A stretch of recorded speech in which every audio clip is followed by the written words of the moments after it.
Bem-vindos ao Direito a Falar. O Governo concretizou duas das maiores privatizações de que há memória, vendendo a capital chinês mais de 21% da EDP e 25% da REN. Duas decisões que foram históricas, foram arrecadados mais de 3 mil milhões de euros e as duas empresas passam a estar controladas de forma direta ou indireta pelo Estado chinês. O que não gera consenso em Portugal. Há quem elogie a aposta chinesa, há também quem tema as consequências. Convidámos para nos ajudarem a compreender o que está em causa três advogados que acompanharam de perto estes dois negócios. Por um lado, Jorge Black, sócio da Linklaters, advogado da State Grid, na venda da REN. Luís Cortes Martins, sócio da Serra Lopes Cortes Martins e Associados, advogado da Three Gorges, na venda da EDP. E Jorge Brito Pereira, sócio da PLMJ, que acompanhou os dois negócios. Em estúdio está também João Teves, diretor da Advocados, parceira do Económico TV neste programa. Muito obrigado a todos pela vossa presença. Doutor Jorge Black, começo por si. Ficou surpreendido com o facto de os chineses terem ganho estas duas grandes operações nesta onda de privatizações que estão neste momento em curso? Eu surpreendido fiquei, os alemães não terem ganho a EDP. Isso é que fiquei surpreendido. Mas antes de mais, deixe-me dizer-lhe uma coisa que creio que o meu querido amigo Luís Cortes Martins me vai secundar também. Não é verdade o que disse na introdução relativamente a controle, pelo menos no que respeita à REN, garanto-lhe que isso não é de todo em todo verdade, nem direto, nem indireto, nem coisa nenhuma, não há controle, pelo contrário, até inclusivamente há a assunção de uma obrigação de não controle, e se as coisas na EDP correram como inicialmente estava previsto correrem para a E.ON, porventura resulta ao mesmo que também não há controle na EDP. Portanto, só uma precisão. Esse ponto... Eu sei que jornalisticamente era muito mais enfático falar em controle, mas não há controle. Direto ou indireto? Não há direto, nem indireto, nem de facto, nem de direito. Não há controle. Nenhum. É nenhum. Isso é muito simples. Então porquê é que tem-se falado, enfim, tanto e tantas vezes, tanta gente, dentro e fora Se calhar tenho falado dos jornalistas. Eu tenho visto políticos, enfim... Falar em controle? Sim, no visto, sentido de não haver.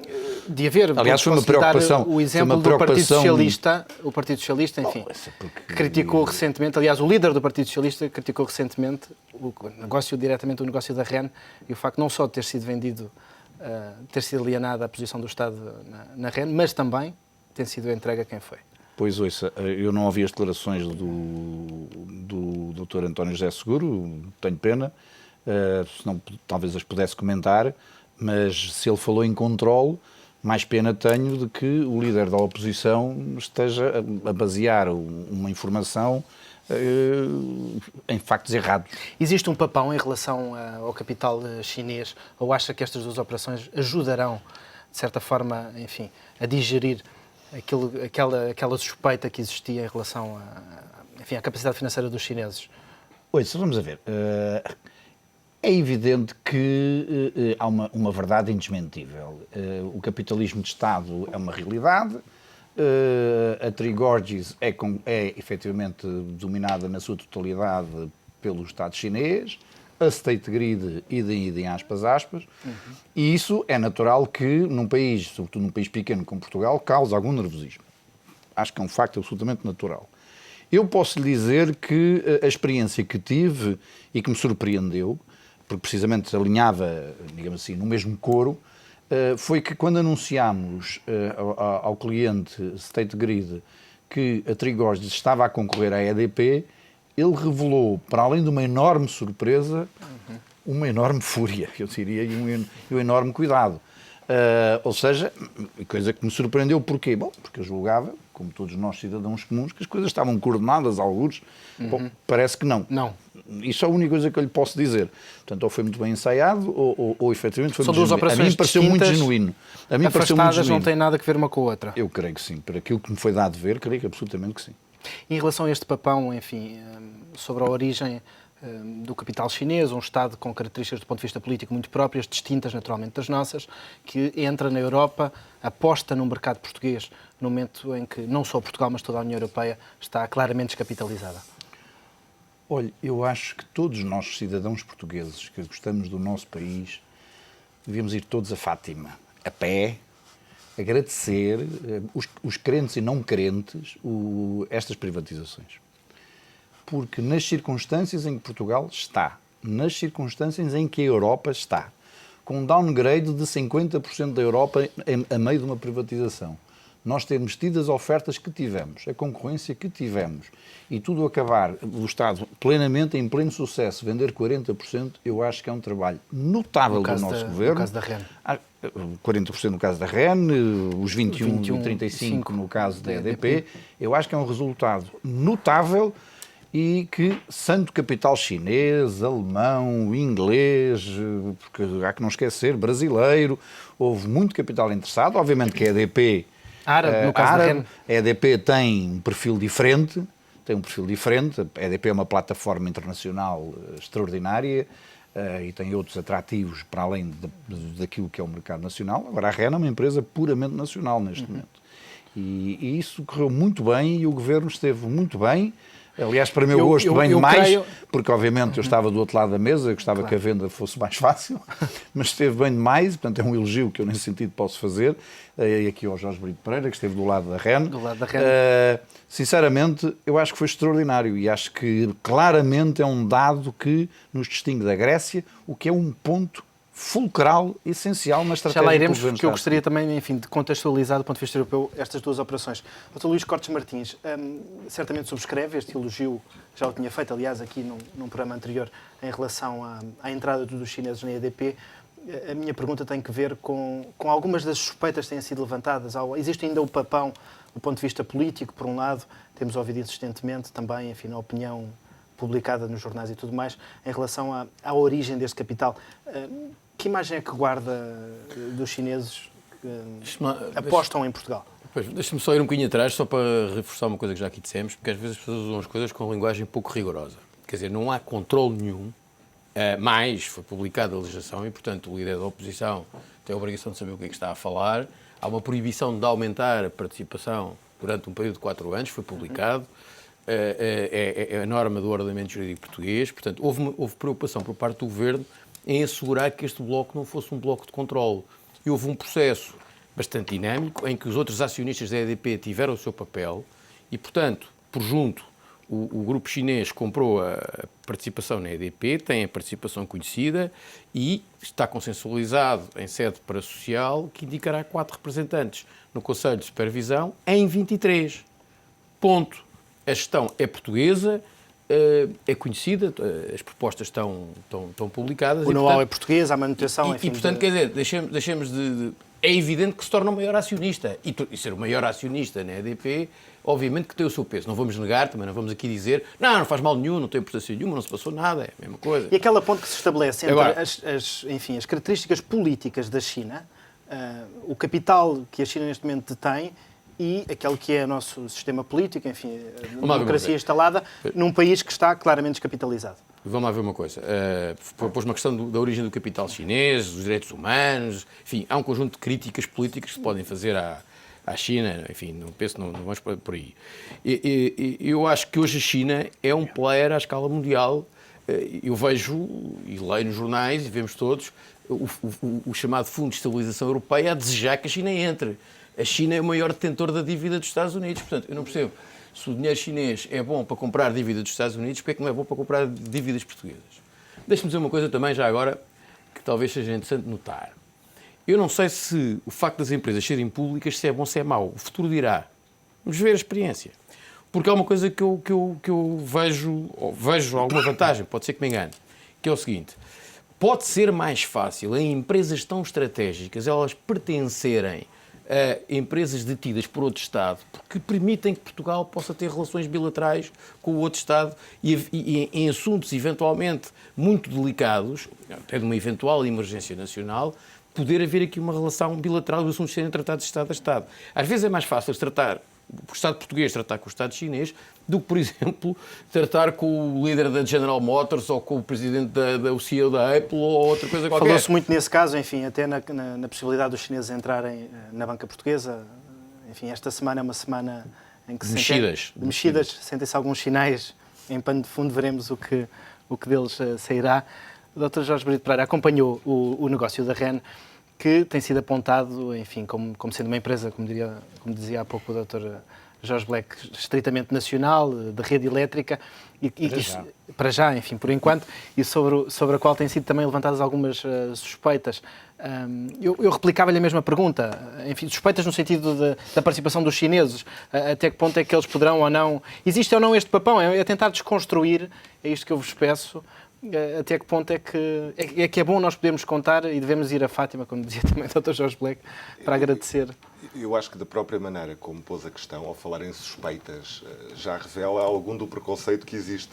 Eu acho que os portugueses têm, em relação à atração de investimento estrangeiro, sempre tiveram, ou pelo menos sempre tiveram, desde que eu me recordo, uma posição bastante bipolar. Por um lado, tentam atrair investimento, sentem uma enorme necessidade de atrair investimento estrangeiro, mas, por outro lado, quando o investimento chega, perguntam, mas porquê é que estes tipos, o que é que estes tipos veem aqui? Aconteceu assim com o investimento espanhol há uma década, há mais de uma década, no imobiliário, na agricultura no Alentejo. Aconteceu isso mais proximamente com o investimento angolano, aconteceu isso com o investimento alemão e acho que acontece isso agora com o investimento chinês. Eu acho que é algo que está dentro de nós e que vem naturalmente. Lembro-me sempre de uma frase que nunca percebi se era verdade ou mentira, do Marx, não do Karl, mas do Groucho Marx, que terá mandado uma carta para o Friars Club a dizer que saía do clube porque não queria estar num clube onde o aceitassem como sócio. E aqui nós temos mais coisa, menos coisa, nós temos essa reação. Eu diria... Por princípio, questionamos mesmo quando nos faz muita falta, e neste caso, exatamente, enfim, é público e notório que fazia. Há um argumento por parte do Governo, e tendo acompanhado esse negócio, que tem sido, enfim, o contrapeso, estas alegadas suspeitas, colocamos entre aspas naturalmente, que tem sido a garantia de que haverá regulação, os reguladores têm não só os instrumentos, como, enfim, a capacidade para acompanhar, seja estes operadores que entram agora no nosso mercado, sejam outros que possam entrar, enfim, noutras privatizações que estão em curso. A regulação portuguesa dá-nos alguma tranquilidade, não só em relação a este investimento, mas em relação a outros? Eu diria que sim. Vamos a ver. Indo por partes. Primeiro, como já foi referido, não estamos sequer a falar de posições de controle, de facto. Estamos a falar de posições que são relevantes, quer na EDP, quer na REN, 25% e 21,3%, mas não são posições de controle. Portanto, logo por aqui, o problema da regulação acaba por nem ter a intensidade que de outra forma teria. Em segundo lugar, estamos a falar de setores profundamente regulados. E ao estarmos a falar de setores profundamente regulados, parece-me claro que uma parte significativa das sombras que muitas vezes se põe em cima destes dois investimentos não tem razão de ser. E diria, mais do que isso, como dizia há pouco o Jorge Black, foram duas operações de um sucesso, eu diria, francamente inesperado.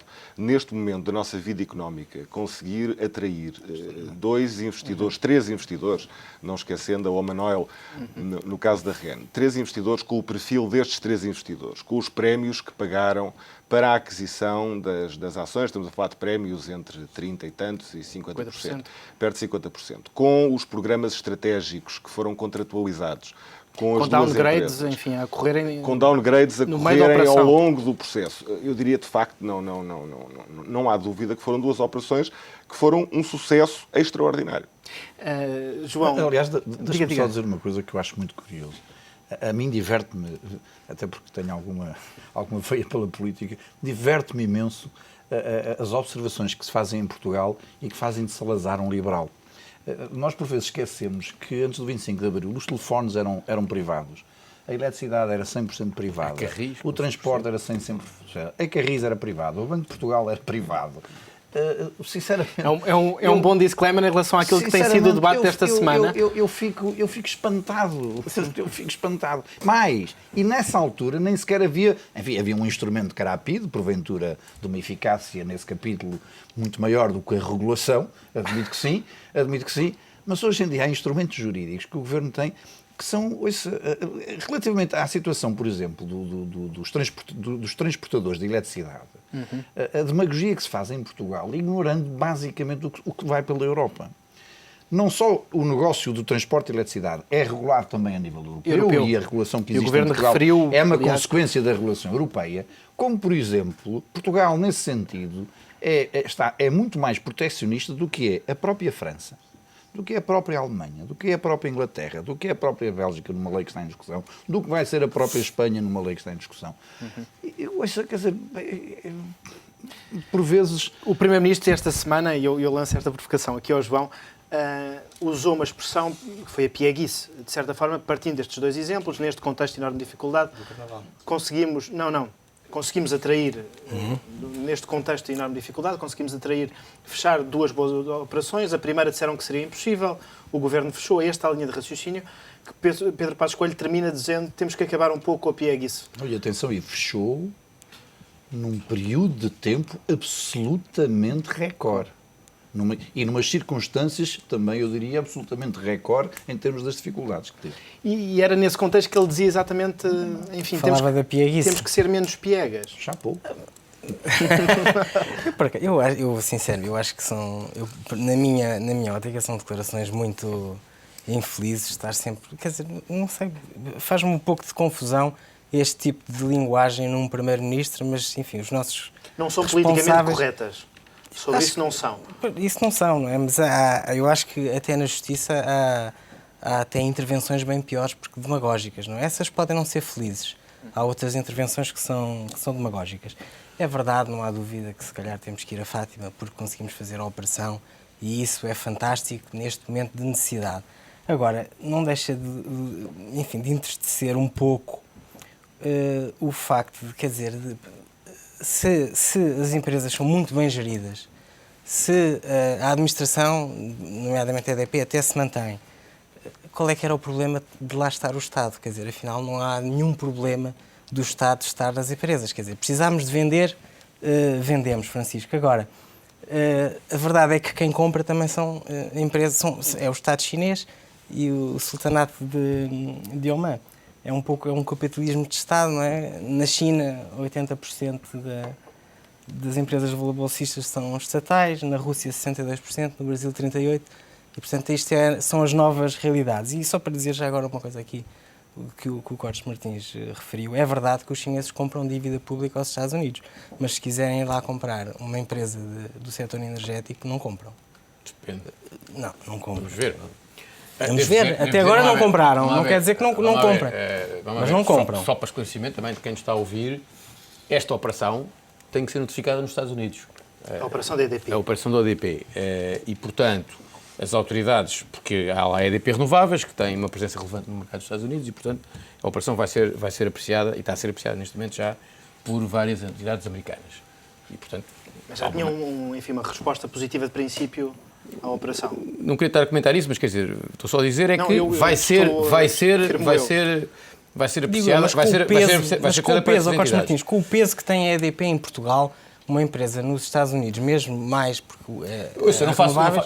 vamos ver. Não estou a dizer o que a EDP tem nos Estados Unidos com a EDP Renováveis. Estou a dizer, se quiserem comprar lá uma empresa de petróleo mesmo pequena, não compra. Se fosse Exxon Valdez, talvez não comprasse, ou centrais nucleares. Quer dizer, às tantas depois começamos a ter problemas de segurança nacional misturados, então baralha-se tudo, não é? Como talvez chegasse a França e fosse tentar comprar uma... O que eu estou a dizer é que nós vendemos... As questões são mais complicadas. Nós vendemos, sim senhor, é uma questão de necessidade. Foi uma boa venda, sim senhor, foi assim, muito acima do valor do mercado, 50% acima do valor do mercado. Os chineses ofereceram mais. Num dos casos, no outro menos, mas muito... Já agora espera que se ressuscitasse a conversa dos centros de decisão nacional. Mas já agora... Estou desejoso de alguém organizar esse debate. Porquê que é relevante para os Estados Unidos e para todos, e para a China, que também nunca venderia nada deles, e para nós não será? Porquê é que não é? Por uma simples razão, nós não temos a dimensão nem a importância dos Estados Unidos, nem de França, nem de Espanha. Pois, e, portanto, mas não é uma questão, quando somos pequenos, eu costumo dizer o seguinte, imagino o que seria de Trás-os-Montes, que porventura será hoje em dia ainda e insistentemente a área mais atrasada de Portugal, menos desenvolvida, infelizmente para os transmontanos. Imagino o que seria de Trás-os-Montes se dissesse que o Trás-os-Montes é para os transmontanos.